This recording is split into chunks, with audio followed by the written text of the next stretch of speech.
அனைவருக்கும் வணக்கம். இன்னைக்கு ப்ரீ மார்க்கெட் அனலைஸ்ல எந்த ஸ்ட்ரைக் எப்படி இருந்தால் என்ன நடப்பதற்கான வாய்ப்புகள் இருக்கு அப்படிங்கிறத பார்க்கலாம். நான் ஏற்கனவே சொல்லியிருக்கேன், வியாழக்கிழமையில மட்டும் கொஞ்சம் டிலேவாக தான் என்னால் போட முடியும். ஏன்னா நான் கொஞ்சம் வெளியில இருந்துட்டு வரணுங்க, அதனால டைம் ஆயிடுது. சரி, இன்னைக்கு எக்ஸ்பைரி டே.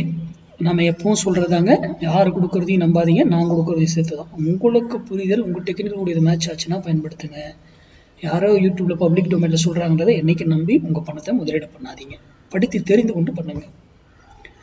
இன்னைக்கு எக்ஸ்பைரி டேல நம்ம ஸ்டூடெண்ட்ஸ் எல்லாம் 0 to ஹீரோ கால் பண்றவங்க அந்த ரூல் மஸ்ட் எந்த டைம்ல எடுக்கணும், எந்த பிரீமியத்தில் வாங்கணும் முதற்கொண்டு இருக்கு. அந்த ரூல்ல மிஸ் பண்ணிடாதீங்க.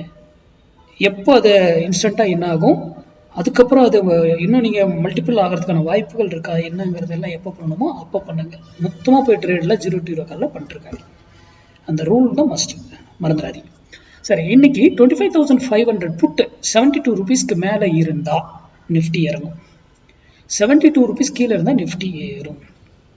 அப்போ இந்த இடத்துல வரும்போது உங்க டிசிஷன் எடுத்தீங்கன்னா உங்களுக்கு ஒரு நல்ல ப்ராஃபிட் கிடையாது, வாய்ப்புகள் இருக்கு.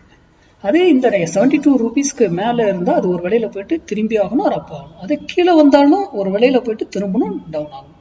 அப்போ ஒரு ட்ரெண்டை திருப்பக்கூடிய இடம்னு ஒன்று இருக்கு. நாம எந்த நியூஸ் எதுவுமே தெரியாது, நமக்கு என்ன வேணா நடக்கலாங்க. நமக்கு என்ன லைவ்ல யாரு இவங்க பணம் போடுறாங்க வாங்குறாங்க ஏதாவது தெரியுமா? தெரியாதுல்ல, கண்டுபிடிக்க முடியாது. ஆனா நம்ம மேக்ஸ் வேல்யூல அது என்ன நடக்குதுங்கிறத கண்டுபிடிக்க முடியும். அதை சார்ந்து பயிற்சி எடுத்து வர்த்தகம் பண்ணுங்க. நன்றி, வணக்கம், வாழ்க வளமுடன்.